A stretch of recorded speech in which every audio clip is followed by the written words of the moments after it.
Hey guys, this is Wale Farrow. I'm a tech entrepreneur and welcome to another episode of Tech RoundUp, your weekly opinion, views and analysis of the top tech events happening around the world with a focus on Nigeria.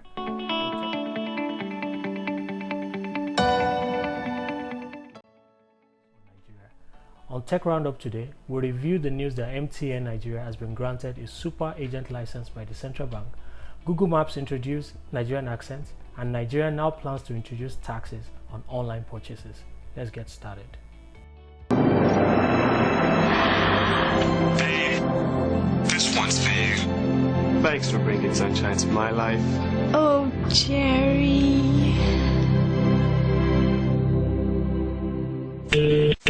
MTN. MTN Nigeria, the country's largest telco operator, has been granted a super agent license, which allows it to set up an agent network through which it can provide financial services.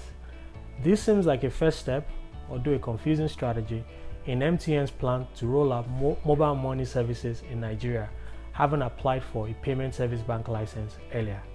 A payment service bank license allows operators to offer a broader and deeper range of financial services. Both PSB and super agent license comes after reform by central bank in 2018 permitting telcos to operate in financial services. For context, there are only about 30 million unique bank accounts in Nigeria with an adult population of over 100 million. There are only about 5 ATMs per 100,000 Nigerians, which is even skewed towards the urban centers. This means that the majority of Nigerians do not have access to financial services that can improve their lives and businesses. In my opinion article about PSBs earlier in the year, I laid out a few concerns and opportunities, including the following. 1. The license by a player like MTN will accelerate agent acquisition and aggregation, which means more agents who can provide financial services to more people. 2. This will accelerate competition and provision of merchant tools, which ultimately lead to better tools for more agents and can reduce the cost of access to financial services. Third, analytics and artificial intelligence, once leveraged, will lead to better customer engagement and refined products that can benefit people's lives and businesses. We will continue to watch what happens in this space and see how competitors like Nine-Mobile, Airtel and Glo, and even commercial banks and existing super agents all react to this news. Next. Your destination will be on the right. Over the course of the past month, the voice on Google Map in Nigeria has sounded more Nigerian. Directions and local street names, previously mispronounced by a default British accent, are now offered in a familiar accent with a new Nigerian option. The move has drawn mixed reviews, but one thing that most users agree on is that Google's Nigerian voice is far more representative of how we speak. What does this mean for Google and the Nigerian map user? I think this is very positive in the following ways. 1.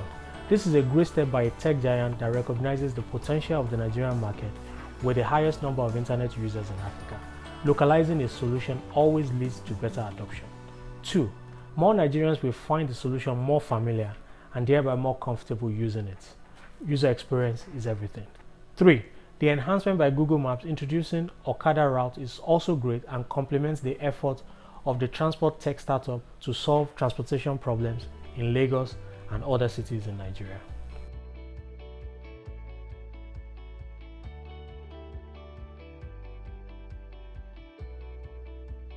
I don't know how to react to this next story, but buying online in Nigeria may soon come with a tax bill.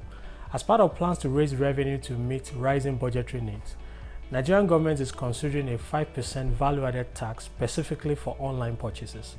The head of Nigeria Federal Tax Agency says the government may appoint banks as agents to deduct 5% VAT on all local online purchases with a bank card.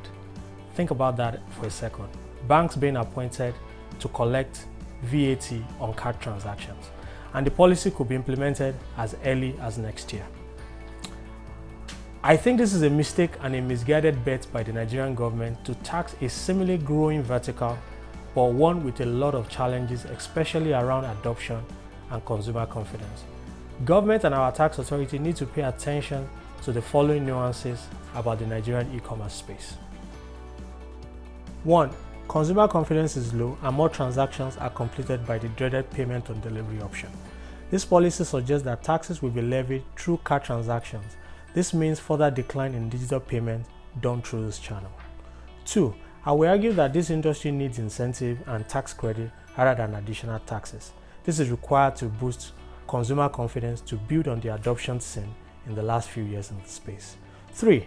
The space still needs an enabling environment and infrastructure to aid innovation such as payment services and logistics solutions, which is seriously needed in the space for growth. I would argue that rather than add additional taxes to the space, government should provide incentive for all players operating in the vertical.